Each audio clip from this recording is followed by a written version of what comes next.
Selamat pagi menjelang siang hari Bapak Ibu sekalian. Senang rasanya berdiri Bapak Ibu sekalian untuk kesempatan kali ini di launching di GIC ini. Saya mewakili tim yang diberi tugas untuk menggarap proyek intermediasi online di masyarakat ilmuwan dan teknologi Indonesia yang kali ini tajuknya adalah galeri inovasi teknologi. Mungkin dalam 5 menit ini nggak lama karena kita akan masuk ke sesi diskusi sebelum nanti presentasi dari teman-teman Business Technology Incubation Center. Saya ingin sedikit menjelaskan tentang apa dan bagaimana fungsi dan target kita ke depan dari galeri inovasi teknologi. Sejenak, sebenarnya galeri inovasi teknologi ini tadi sudah disinggung oleh Dr. Wasito Petaruno tentang intermediasi. Sebenarnya ini adalah IT platform kita untuk intermediasi antar aktor yang sering di Indonesia kita lebih populer dengan istilah triple helix. Jadi aktor akademisi, bisnis, dan government sebenarnya kita coba membuat platform untuk menyatukan para aktor ini dengan konsep teknologi transfer yang di dalamnya sebenarnya ada sebenarnya ini adalah konsep dari teknologi offer dan teknologi request. Jadi ada dua basic model yang kita gunakan di IT platform ini, teknologi offer dan teknologi request. Di sini nanti teman-teman yang ini rata-rata dari Bandung, kita kemarin minggu yang lalu sudah bertemu juga dari member UKM yang ada di Bandung, banyak juga. Jadi mereka kalangan industri, usaha kecil menengah juga dapat register login di sini. Kemudian juga dari kalangan ilmuwan, inovator dan inventor juga login di sini. Nanti akan ada interaksi yang kita sebut teknologi offer dan teknologi request. Boleh jadi nanti diskusinya atau komunikasinya lebih kepada tukar ide, siapa yang punya teknologi, siapa yang membutuhkan teknologi, itu sebenarnya yang target kita.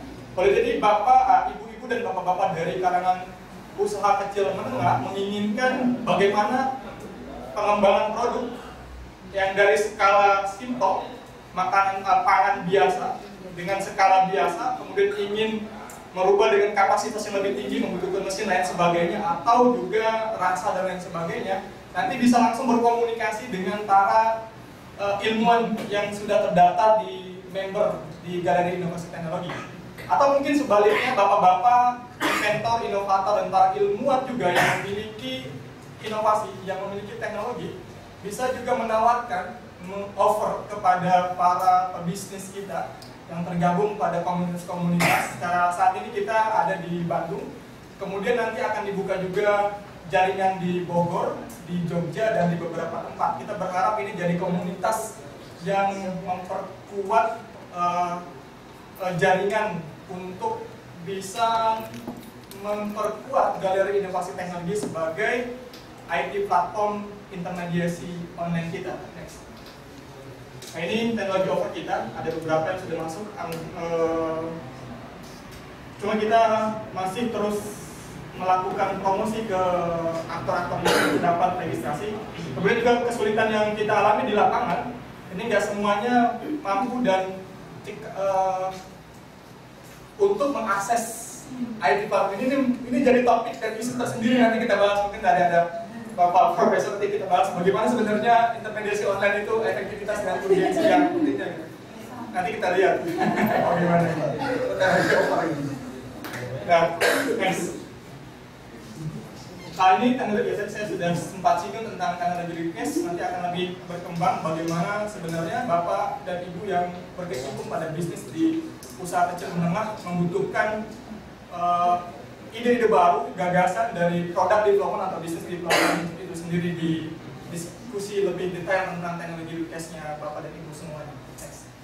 Nah, next step-nya sebenarnya ini adalah basic model transfer teknologi kita ke depan. Jadi ke depan sebenarnya kita menginginkan, kalau di sini ada meningkatkan daya saing bangsa, sayangnya menurut Global Competitiveness Index 2012, daya saing kita masih ada di urutan 84 walaupun global economic index kita ada di urutan ke-16, tapi ini kayaknya ngejomplang, ekonominya bagus, sementara di daya saingnya ini nggak sesuai gitu.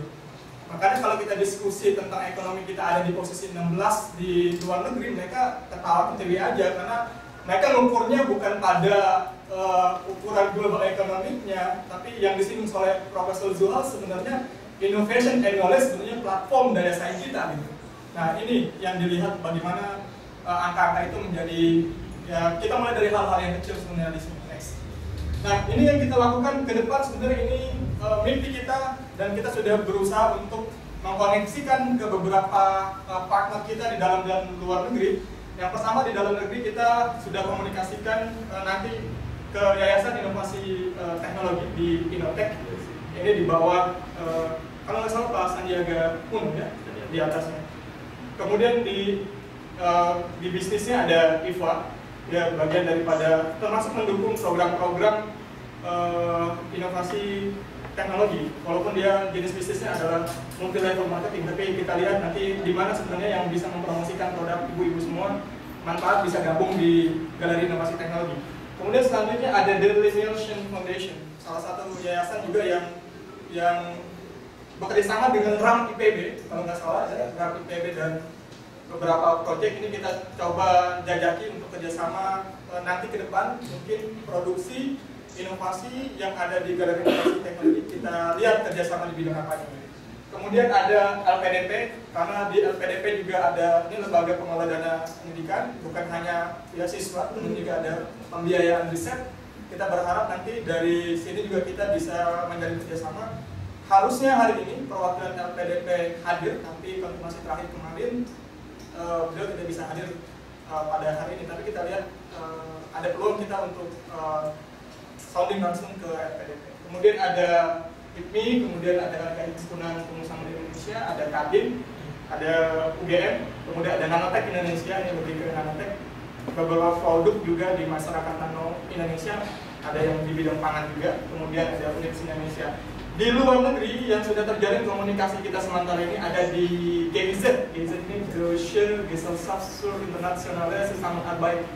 Jadi ini kayak lembaga internasional, termasuk yang membidangi hubungan kerjasama luar negeri. Kita sudah jajaki ini, kemungkinan bulan Januari atau Februari nanti Pak Sofa juga akan menggiring kerjasama ini di MITI Innovation Center, di MITI secara keseluruhan. Kemudian juga NIA, tahun depan juga beliau juga akan menjajaki kerjasama dengan kita. NIA ini National Innovation Agency dari Thailand yang akan bergabung juga dengan kita sebagai agensi di bidang inovasi. Kemudian Oslo Wismar ini sebenarnya proyek yang akan digiring ke Business Technology Incubation Center, kerjasama bagaimana establish sebuah lembaga inkubasi di Oslo Wismar di daerah utara Jawa. Kemudian Weihai Stefan University ini juga ke depan akan ada kerjasama. Kemudian Nasda Thailand di beberapa negara, sebenarnya hanya beberapa rencana kita ke depan. Jadi sebenarnya GIT itu hanya intermediasi online platform. Sebenarnya ke depan next step-nya kita akan coba menggiring sedikit demi sedikit ke arah pasar dan kerjasama luar negeri agar bagaimana UKM-UKM kita ini sedikit demi sedikit juga dapat terpromosikan, menilai tambah. Jadi ini bagian daripada bagaimana kita memplot benefit antara kita. Jadi nggak hanya sekedar gabung di sini, kemudian putus komunikasi. Kita juga ada follow up ke depan. Next. Saya pikir itu dari saya cukup singkat. Nanti kita akan discuss lebih jauh. Ini gambaran ke depan saja bagaimana Galeri Inovasi Teknologi mengiring ada alur yang jelas yang coba kami pikirkan di teman-teman program kajian di masyarakat Indonesia dan Indonesia. Terima kasih dari saya. Kita lanjutkan nanti dari Business Technology Incubation Center. Terima kasih. Assalamualaikum warahmatullahi wabarakatuh. Ya, terima kasih kepada Mas Abdul Habib. Oke, selanjutnya kita akan dengarkan penjelasan tentang BTIC, Business Technology Incubation Center, yang akan disampaikan oleh Mas Dimas Sandra Yudhya. Kepada jadi, silakan. Assalamualaikum warahmatullahi wabarakatuh. Salam sejahtera untuk kita semua. Bapak Ibu, sebelumnya saya mengucapkan terima kasih sudah berkenan untuk hadir jauh-jauh. Ada Ibu, Bu, siapa tadi? Bu Tintin dari Bandung datang UKM, lalu Bapak pengurus komite sekalian. Sebenarnya saya cuma menyampaikan sesuatu yang mungkin lebih panjang dibanding yang disampaikan Pak Sri. Karena tadi Pak Sri Haryanto sudah menjelaskan secara terperinci mengenai Business Technology Incubation Center. Kalau tadi sebelumnya Mas Rohman berbicara mengenai platform IT, bagaimana membuat sebuah kajian terhadap intermediasi dari teknologi. Kalau kami mungkin lebih simpel yang tadi Pak Sri bilang, bahwa kami sebenarnya platform aja sih Pak. Kita mau menyediakan wadah buat Bapak Ibu, UKM, peneliti, siapapun yang mau memulai usaha, mau mulai dari startup ataupun ya yang sudah ada tapi mau diakselerasikan lagi, ya kami coba berikan wadah. Jadi kalau lihat gambar di sini, kita bilang kadang-kadang kalau kita jadi UKM atau kita jadi yang mahasiswa mau bikin bisnis tuh bingung, mentoring nanti semua kementerian mungkin bikin pelatihan masing-masing, UKM bikin, koperasi bikin dan lain-lain. Terus komunitas juga sekarang udah mulai banyak Pak, tangan di atas dan lain-lain. Nah, yang lain mungkin fasilitas infrastruktur. Bahwa kami di BDIC, salah satu layanan yang kita punya adalah virtual office yang tadi dibicarakan oleh Pak Sri. Nanti Bapak Ibu juga kalau ada waktu bisa, nggak jauh kok Bu, kalau ini sebelah kiri, kita sebelah kanan ya. Dari mulai lantai bawah sampai lantai 3 itu punya BDIC. Kita gunakan untuk para tenan nantinya yang mau ada di sana. Next lagi. Ya, kita didirikan tanggal 27 Mei tahun 2012. Konsepnya kita mau bikin satu one-stop service, layanan terpadu bagi aktivitas wirausaha. Visinya kita pengen jadi lembaga pendukung wirausaha yang berbasis teknologi dan layanan terpadu dengan konsepnya one-stop service. Jadi kalau di sini ada fasilitas infrastruktur, kalau nanti mau butuh akselerasi, kita bisa punya mentor. Saya yakin bahwa Bapak di MITI juga punya kapabilitas untuk menjadi mentor yang baik dari sisi teknologi. Tinggal dari sisi bisnis kita coba nanti bermitra lagi, atau mungkin dari kita sendiri bisa menyediakan. Misi kita pengen terciptanya wirausaha berbasis teknologi di Indonesia yang nantinya punya daya saing global.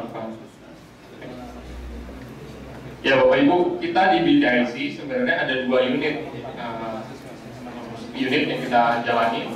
Yang pertama adalah BDIC atau Business Center, yaitu virtual office beserta layanan inkubasi ataupun mentoring bagi wirausaha. Yang kedua adalah Sistore yang tadi sebenarnya sudah di-mention juga oleh Pak Sri dan juga Pak Warsito. Kalau Bapak Ibu KM punya produknya punya unsur teknologinya nggak mesti teknologi yang high-tech atau sophisticated, tapi teknologi tadi pengolahan local wisdom atau kearifan lokal dan punya nilai tambah baik dari sisi processingnya atau mungkin kandungannya, itu pun bisa kita wadahi dengan di sebelah kita punya namanya Sistore atau unit modern retail yang intinya sih kita pengen menjembatani antara kebutuhan pasar dengan UKM yang berbasis teknologi. Yang pertama Business Center, kita punya 2 konsep layanan. Yang pertama fisik, kita punya kantor virtual, nanti detailnya setelah ini ada. Yang kedua penunjang, akselerasi, kita punya layanan jasa berupa pelatihan, pembentukan jaringan. Seperti hari ini sebenarnya salah satunya networking juga yang kita harapkan terjadi antara Bapak dan Ibu sekalian. Lalu di Business Center kita punya beberapa tadi kegiatan Pak, Bapak Ibu. Karena kita ada 2 kebutuhan orang Bu. UKM yang pertama, dia butuh kantor, tempatnya di kota, tapi harganya murah. Itu kita sediain namanya share office Bu di sini. Yang kedua, kadang-kadang banyak UKM juga dia kan fokusnya produksi, tapi kadang-kadang dia butuh entitas, ketemu klien, ada alamatnya di mana. Kadang-kadang meeting dengan orang dia butuh tempat yang ya representatif. Itu juga kita sediakan dengan konsep virtual office. Jadi ada customer service, jadi day-to-day dia ada di bawah membantu. Kalau ada tamu, ada mau kontak ibu, ada kiriman surat, ada apa, kita simpan di sini, kita sediakan lokal, personal ke masing-masing tenan. Yang kedua ruang meeting di lantai 2 itu ada ruang meeting ada 2, yang satu kapasitas lebih besar, yang satu agak sedikit lebih kecil. Nanti bisa dilihat juga fasilitasnya. Lalu ketiga workstation, kadang-kadang orang butuh bekerja, ya kita ada juga sediakan di lantai 3 di ruangan sebelah. Business center, mau scan, ini sekretariat sih Pak prinsipnya. Fotokopi, print, fax, dan juga coba. Jadi layaknya kantor pada umumnya, mini pantry, dan di ruangan ini ada training dan conference room, kapasitas sekitar 25-40 orang. Lalu yang selanjutnya, ini tentu yang menjadi penunjang kita.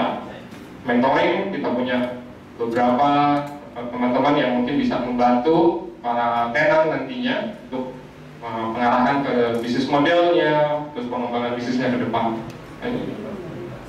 Lalu training dan conference, kemarin kita juga dapat kesempatan dari salah satu anggota MIPI untuk memberikan pelatihan di salah satu instansi lembaga litbang. Kita memberikan mengenai bisnis canvas dan business innovation management lainnya. Bisnis klinik ini yang menarik mungkin Bu, tambahan. Kita punya expert banyak, ada orang bidang hukum, ada bidang mungkin administrasi dan lain-lain. Ini mungkin jadi bagian yang menarik untuk para tenan nantinya. Kadang-kadang dia mungkin nggak butuh masuk ke teknologi, tapi mungkin dia butuh tahu mengenai pajak gimana sih ngurusnya. Kalau administrasi keuangan perusahaan apa sih? Kalau status hukum mau bikin PT, bikin CV apa aja sih? Nah, saya rasa dari Edward, dari MIPI dan lain-lain itu punya resource-nya. Ini bisa kita jadikan menjadi semacam bisnis klinik. Ibu mau booking 1 jam konsultasi dengan orang tersebut, kita bisa sediakan. Bisnis gathering, kita akan bikin ini jadi annual event kita untuk pembentukan jaringan tadi. Ini Bu, kalau tadi Pak Sri mention mengenai harganya kompetitif Bu, kita juga lihat satu fundamental dari UKM atau wirausaha sekarang Bu. Wirausaha juga kalau dikasih gratis terus akhirnya nggak maju. Jadi dia harus punya effort juga Bu. Saya rasa nilai 350.000 nggak terlalu banyak untuk 1 bulan. Dia bisa menempati ruang meeting kecil selama 8 jam. Terserah nanti ada kita bikin schedule, Ibu bisa menyesuaikan. Lalu penambahannya ya kita sesuaikan lah. Kita bukan mau nyari untung kok Bu, tapi kita pengen satu mengajarkan bahwa UKM atau wirausaha juga harus punya effort untuk bayar, dan nilainya juga kita putarkan untuk operasional kami juga. Mungkin biaya lainnya belum terdaftar. Yang kedua sebenarnya si store Bu. Ini prinsipnya yang tadi modern retail, penghubung antara kebutuhan pasar yang spesifik kalau saat ini, mungkin produk kesehatan, produk inovasi dan lain-lainnya, ke UKM atau wirausaha berbasis teknologi yang nanti ada di dalam network kami atau jaringan MIPI. Saat ini mungkin lebih banyak agenda-agenda produknya ke produk kesehatan, ke organik, produk inovatif yang punya nilai tambah, dan produk yang mengangkat nilai-nilai lokal. Ini nextnya pengennya seperti ini Bu. Saat ini mungkin masih terbatas, tapi sudah mulai beroperasi. Itu ada di seberang, klinik Edward. Kita disediakan satu tempat. Ya saat ini kita sudah bertransaksi untuk jualan beberapa penunjang pasien kanker seperti bekatul, lalu ada mungkin sari ikan gabus. Tadi juga Pak War sempat bicara dengan Ibu salah satu UKM dari Bandung bahwa ada di sini ada produk keripik kentang, mungkin bisa nggak pakai non MSG? Kalau bisa kita wadahi, karena traffic di sana itu sekitar 100 pasien. 100 pasien pun belum berikut dengan keluarga pengantarnya. Karena mereka duduk di sana ya butuh konsumsi juga, butuh apa juga. Itu wadah kita juga untuk melakukan transaksi. Ini timnya, tadi ada Pak Sri, Direktur BTIC, lalu di belakang ada Mbak Sita ya. Mungkin Mbak Sita bisa berdiri kalau ada yang belum kenal Bu. Ini yang mengurusi si store Bu, kalau nanti dealing-dealing mengenai makanan, minuman, atau produk-produk lain bisa ke Mbak Sita. Lalu Mas Sofa yang tadi jadi MC, beliau baru balik dari Jerman setelah 1 tahun. Lalu saya sendiri, Dimas, dan yang belakang satu lagi adalah Mbak Intan. Kalau Mbak Intan ini lebih spesifiknya memang di Business Center. Salah satunya tadi program yang kita dapat hibah 200 juta untuk membina salah satu binaan kita. Mbak Intan lah salah satu yang manajernya Bu, yang menangani proyek tersebut. Next. Ini beberapa kegiatan kita Bu, yang tadi disebutkan Pak Sri, kita mendapatkan hibah untuk membina 1 UKM atau 1 tenan. Kita ambil dari program RCDC-nya MIPI sebelumnya, yaitu Flavamia. Mereka dari UNS, mereka membuat pewarna alami untuk batik berbahan dasar bahan organik, ada dari secang dan lain-lain dicampurkan emulsi supaya ya, bisa menyesuaikan dengan kebutuhan pasar. Saat ini masih proses, mereka ada 3 binaan yang masih terus trial sampai menyesuaikan dari mulai biaya sampai produknya supaya bisa sesuai dengan yang diminati pasar. Prosesnya masih berjalan terus. Yang kedua, kemarin kita melakukan pelatihan bisnis model kanvas. Kebetulan ada Pak Abdul Khalid di belakang, beliau yang memberikan kita akses. Akhirnya kita memberikan pelatihan di BPPT, di Balai Teknologi Lingkungan. Lanjut, ya terakhir Bu, terima kasih. Mungkin kita tetap menunggu partisipasi dari Bapak Ibu KM maupun ekspor-ekspor di bidangnya supaya bisa entah itu mengisi konten di kami atau mungkin bisa menjadi tenan kami juga. Kami sangat gembira sekali. Terima kasih Bapak Ibu. Assalamualaikum warahmatullahi wabarakatuh.